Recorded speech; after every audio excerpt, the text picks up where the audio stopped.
All right, go for it. Good morning, good evening, good afternoon, folks. It's V, the Girl Economist, coming to you live, and we have with us the man that needs no introduction whatsoever, the one and only Harley Schlanger. You can find him over at the schillerinstitute.org as well as larouchepack.com. A lot of things are going on, and with all those things out of the way, Harley, let's dig into this. Yeah, it's a fascinating, exciting situation unless you're one of the G4 or G5, whatever's left of that shambles. Look, what's happened in the last week is what you and I have been talking about for probably the last 2 years, the emergence of a new paradigm, an Asian century, you might say, and the collapse of the transatlantic region because of its inability to think its way out of a paper sack. And it was perfectly on display with the ridiculous response of the G7 to Trump. The fact that he had to leave because there was no basis for a discussion with them. He made a proposal that Russia be brought back, and immediately the Brits, the Canadians, the French, and the Germans said absolutely not. The new Italian government liked the idea. And Abe the Japanese prime minister, has been conducting his own rapprochement with Putin and Russia. So, you could see that this wasn't going to go anywhere. And especially then the question of the tariffs, the question of the people not liking Trump's style and so on. So Trump did the right thing. He left early, prepared for the meeting in Singapore. And the meeting in Singapore with Kim Jong-un was a spectacular success in spite of what people are reading in their newspapers and watching on CNN and MSNBC. The issue there is that Trump went with full support and backing of the Chinese, the South Koreans, the Japanese, and the Russians. That all the four nations that surround North Korea and that have been a part of North Korea at one point or another in the last 50, 60 years are working with Trump. And what Trump did was break the ice, was open the door for something much bigger to come. Now, did North Korea take Trump over and immediately destroy their nuclear weapons and show them to them? That's not the point.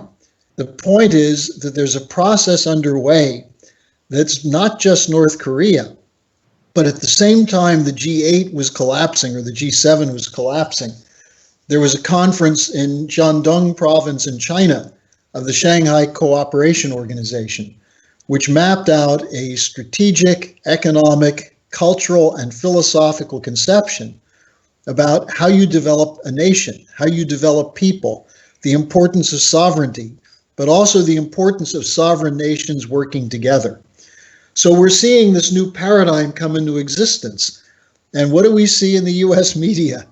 Nonsense about Trump this, Trump that, Trump didn't get everything he wanted. You get Chuck Schumer and Marco Rubio joining together to criticize Trump for meeting with a dictator. Well, how the hell else do you change things? War? Is that what they want? It's so amazing, V, that Schumer, some months ago, was leading the charge, attacking Trump for being too tough on North Korea and risking nuclear war. Now that we're talking with the North Koreans, what does Schumer say? You've got to demand immediately denuclearization or else you're being used. You're being duped. Brennan actually was the one who said Trump is being duped by Kim Jong-un. So I think people who have been watching this train wreck of the Russiagate, the attempt to isolate Trump, to bring him down, to convince the Trump loyalists that he's really just another operative for the Eastern establishment, if you actually are watching this with open eyes, you see an enormous potential for the future that's just opened up. Now, are we there yet? No, we've still got a very powerful enemy. They have to be defeated. They have to be vanquished. They have to be crushed. But I think we're closer to opening the door to a new era. And I don't mean, all this new world order stuff and all that. It's not that. It's a new potential for nations to work together for the best interest of each nation, combined with mutual benefit for their partners. And that's what I think we saw this last weekend come into existence. Yeah, it really is. And, we have remarkable, absolutely remarkable with what's happening with North Korea. The fact that the Democrats have no response to it. All they can do is just be negative for the sake of being negative. The fact that hot on the heels of this whole entire North Korea Trump meeting, we have the SCO that's about to have their meeting as well, and the Shanghai Cooperative Organization is a far cry, a night and day difference from what we're used to with the typical Anglo-Western power structure, Harley. Yeah. Remarkable events. Human freedom is marching forward, and it's so exciting to see all of this. Well, and at the SCO conference, they made a couple of very interesting points. One is that it's not just about dollars and trade. It's not just about numbers of ships and troops and bombs, but there is something about the human mind and human creativity. And I think it was Modi of India who said, look, we represent 3.1 billion people, and we have to represent them well.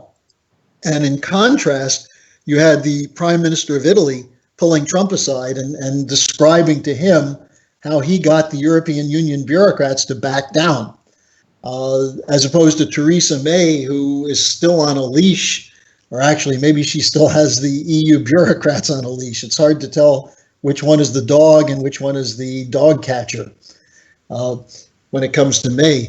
But Trump didn't even meet with Theresa May. He left her standing. And he said, she's sort of a nanny. There's nothing I can gain from talking to her. So he showed the proper disrespect for these European leaders. Now, V, I don't know if you've picked this up in the last 48 hours, but there's a further remarkable development in Europe around the Italian government, the Austrian government, Hungary, and others on immigration. Now, the press is telling you that they're shutting their borders to not let immigrants in, and that's not a human response. That's not all they're doing. What they're actually talking about, and this is what the Italian government is taking the leadership in, is working with the Chinese to develop the countries where the refugees are coming from. They're saying to these refugees, look, don't risk your life dying of thirst crossing the Sahara Desert or risk drowning in the Mediterranean. We're going to start building cities for you, building railroads, building power plants, building water projects. This is what Gaddafi was doing when they decided to kill him. So the Italians are taking the leadership in this with the Chinese, and they're asking the rest of Europe to join them. And what's the rest of Europe saying? They're basically saying they're going to solve the refugee crisis by setting up concentration camps in Africa, locking the refugees in basically concentration camps so they don't come over. So I think, again, we're seeing a potential for breaking up the EU.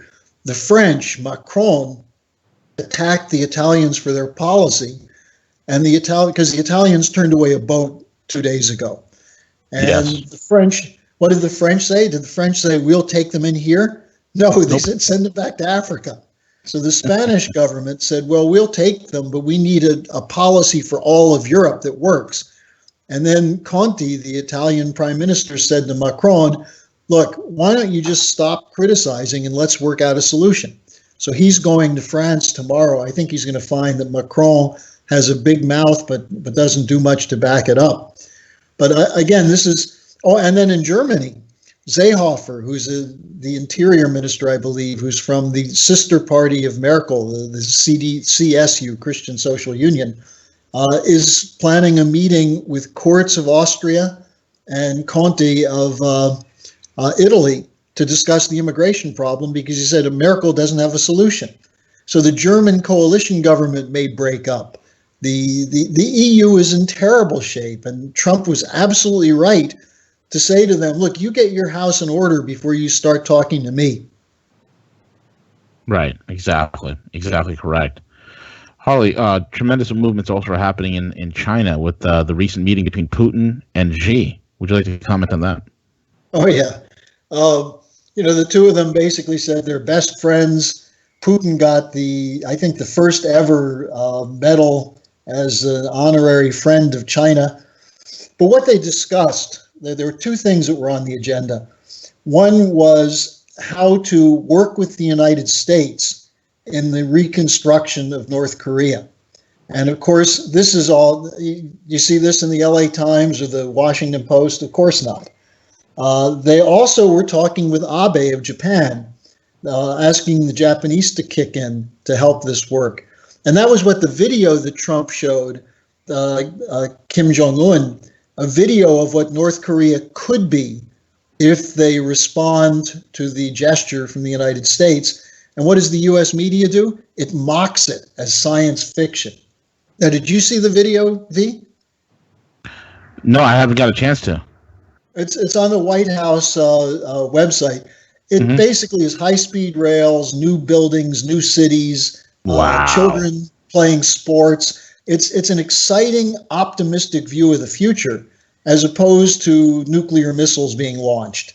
And apparently, Xi loved it. The Chinese president, Kim Jong-un, loved it. And the South Korean people went crazy.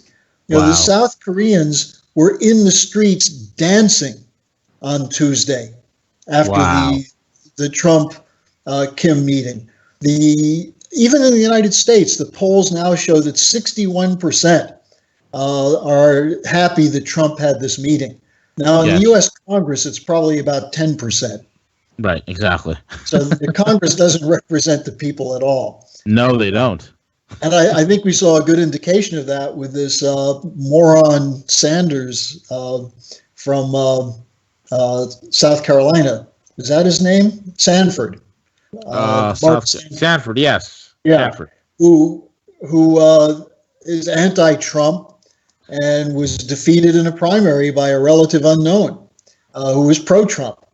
So, when the issues are clear, people respond. I did a radio show yesterday in Los Angeles, and the host was saying, oh, Trump didn't accomplish anything. You can't trust the North Koreans. And I said, look, maybe you can't, but what would you want, a nuclear war? And I said, here's the option. Here's the opportunity. And he took 8 calls, and every single caller was in supportive of what the president is doing. And this was on a liberal Los Angeles radio station. So, this is what Mrs. LaRouche was saying yesterday. It's a transformational moment where the ideas of sovereignty, of creativity, of physical economy, of acting for the interest of the other, which is actually the Christian tradition. This is the Confucian tradition. So why are people who claim to be Christians and Democrats and freedom-loving Americans, why are they against Trump on this? It's either because they're just evil bastards, or they're on the payroll of the Israelis, the British, the banks, the City of London, and Wall Street. That's the only explanation there is. Yep, exactly. Harley, what are some of the things that are happening right now? I mean, we talked about Italy last time. We had Marco Zanni on. Any other further developments that have happened in Italy and any other European countries, and especially in Austria? The talk of the Trump-Putin summit and Austria willing to host. These are monumental shifts, Harley. Monumental. Yeah. Well, there were elections both in Austria and Italy, and the EU told the Austrian president not to allow Sebastian Kurz to become the chancellor. The Austrian president said the people voted and it's their choice. And so you have a coalition government in Austria which is against the sanctions on Russia. They're Eurosceptics. They're saying that the banking policies of the EU are harming their industry, their businesses, their people. And the Austrians take over the presidency of the EU for the next 6 months. And they're going to make the Russia issue a very important one.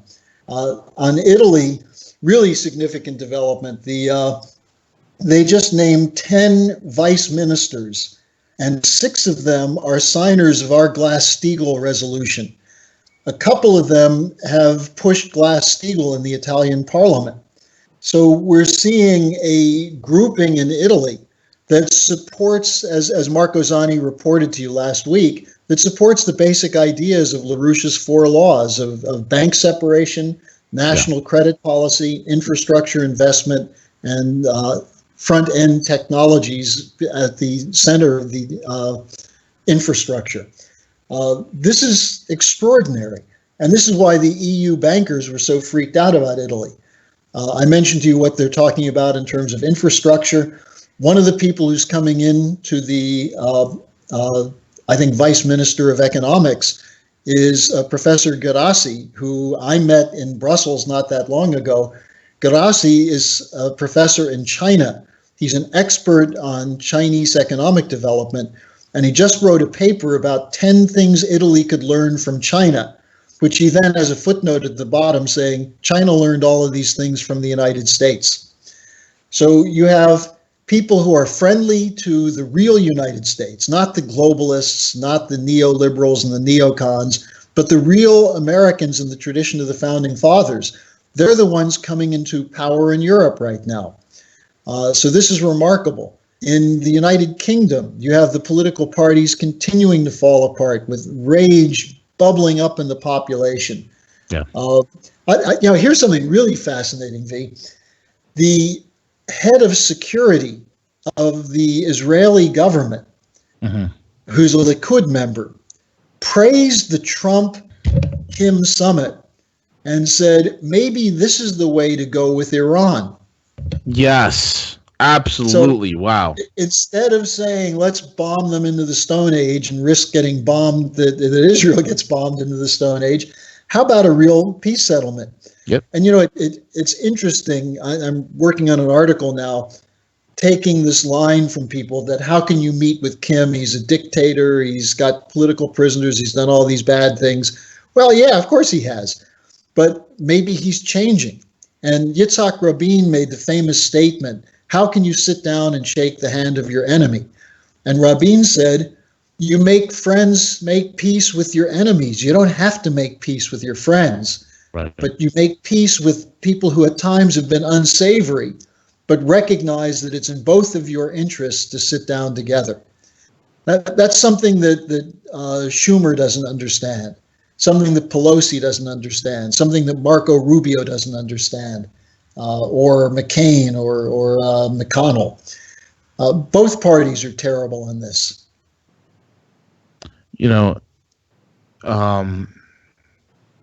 It truly is the way forward. The more I think the world's waking up to the reality that the more you isolate despots, the more you isolate countries that you don't deem to be quote unquote democracy or democratically functioning, the worse they become. And what people are starting to see is that, hey, you bring wealth and you bring prosperity and you bring free and equitable trade in, and fair equitable trade that's mutually beneficial. It has a transformative effect on leadership. It has a transformative effect upon the populations, and they will run its course. It's the Singapore model, Harley. It is the Singapore model. It's worked. It's how you go from being a dictatorship to a parliamentary government with very high quality of life and incredible prosperity. It's a way forward. The best example for people who haven't forgotten their history is there was no worse regime on the planet than the Nazis during World War II. And yet, look what we did to rebuild Germany, to give them a future. Unfortunately, we left too many American troops and British troops there. We brainwashed too many of the German leaders that the only solution is for them to surrender their sovereignty to the European Union. But I think that's about to change. So you're absolutely right. This question of what Mrs. LaRouche calls the new paradigm, the idea that instead of seeing the world as a zero-sum game, where for me to make a buck, I have to take it from someone else's pocket, but actually thinking about how that other person and I can work together to create a lot more bucks. This is the idea, instead of austerity, where you take a bigger piece of a shrinking pie and steal the food out of someone else's mouth. Why not figure out how to bake bigger pies? And the key to Hamiltonian economics, which is the American system, is that by emphasizing new skills, technology, innovation, you increase the productivity of each person employed in the workforce so that you can take on new debts in the form of credit but produce more than you consume in paying off the debt. Whereas if your whole system is a debt-based system of funny money, where there's nothing of value being produced except more debts, that the only way to extinguish those debts is to print more money, which means ultimately it's going to cost you more to pay off those debts. Right. So the Hamiltonian system has always been the best system. That's how the United States was built. Whenever we've prospered, we've had the Hamiltonian system. Now, unfortunately, there are people who are largely based in London, and the original or a split off from the Austrian school, which said that Hamilton was nothing but a big banker. Hamilton set up a national bank, but it was a national bank that was the majority stockholders were the people of the United States. It was the government. It was not private banks. And the purpose of the bank was to create credit for the people who were producers, not to produce credit for the bankers to sell it and manipulate it and profit from it. So the Hamiltonian National Bank is different from the Federal Reserve, the Bank of England, the European Central Bank, and so on. And what LaRouche has proposed is that to fund the infrastructure, go around the Federal Reserve. Don't do anything to create new money from the Federal Reserve. Do what John Kennedy was trying to do. Have the Treasury directly inject credit into the banking system that is directed into those projects that produce wealth, that create new jobs, new plant and equipment, research and development, and so on. That's how you solve a problem. But if you're so focused on cutting the deficit today by cutting every aspect of spending, you end up throwing the baby out with the bathwater. Yep. And that's why the debt keeps going up, even no matter how much austerity you have. Look at Greece, look at Italy, look at Spain. They've had austerity regimes where the debt keeps increasing because they have to borrow more money to pay their daily expenses, instead of being able to create credit to build an economy, to create more taxpayers who end up paying less taxes because the whole economy is booming. Yeah. So Trump has some work to do to fully understand this. He's a supporter of the idea of the American system. I don't think he fully gets it yet, but I think he's moving in the right direction. And people who are doubting what he's doing all this while Robert Mueller is still running wild with the complete support of the Democrats, the media, and a whole lot of the Republicans like Trey Gowdy, who stuck all three of his feet down his throat by saying that he agrees with Rosenstein and the Democrats that there was no spying on the Trump campaign. Jeez. Wow. I don't even know why Trey would even say such a thing.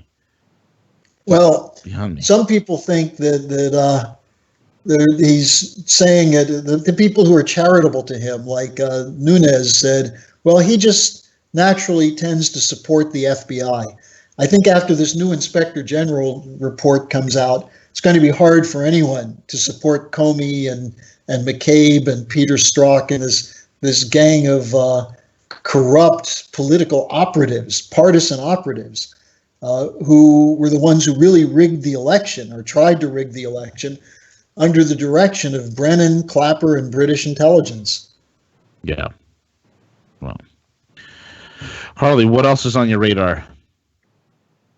Well, let's see. There's the other thing that I think is just worth noting. To go back to these comments from this Israeli guy, maybe we could do something with Iran similar to what was done with North Korea. We got to do something about the situation in Yemen, because the Saudis and the UAE are about to shut down the only port that is letting food come into the people of Yemen. 60% of the population in Yemen is right now listed as food insecure. Yeah, it's terrible. There are millions of people facing starvation. The Saudis just bombed a Doctors Without Borders hospital that was devoted to cholera treatment. Cholera has killed thousands of people in Yemen because there's no clean water. Correct. And they're trying to deal with it at this hospital that was just destroyed by the Saudis. So, well, that's because the Saudis said that hospital is manufacturing missiles that they were shooting into Riyadh. Well, it was saving starving children who will pick up a gun against the Saudis. Yep. Yep. So, and look, I bring up the Saudis in the following sense. I think the president has a very big blind spot when it comes to Israel and the Saudis. And I think part of that is his antipathy to Obama and the fact that he didn't like the Obama deal with Iran. Now, putting that aside, because I think he got the Iran thing a little bit wrong, but there were some things that had to be fixed. If he really wants to fix it, he's going to have to tell the Saudis and the Israelis that we're not going to give them a free hand in the region anymore. If they want to participate in economic development, fine. But if they want to support terrorists, as both Israel and Saudi Arabia do, including terrorists who have attacked our country, who have attacked our allies, then we're going to work with the Russians to crush them.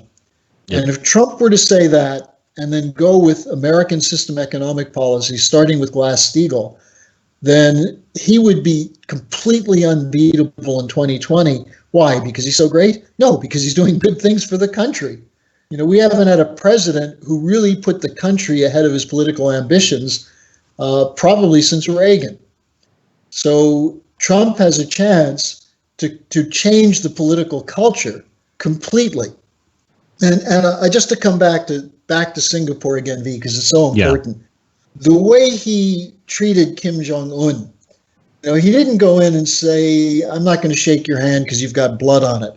He went in and said, look, let's take up a challenge. Let's not be captive by our past experience. Let's not let the past control us. Let's look for a new adventure, a new chapter in our history.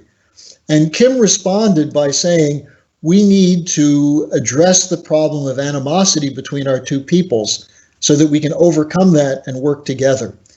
If that can happen between the U.S. and North Korea, when Trump was deriding him as little rocket man, and he was calling Trump a retarded dotard or a senile dotard, you know, if you can overcome, and look, those are just names.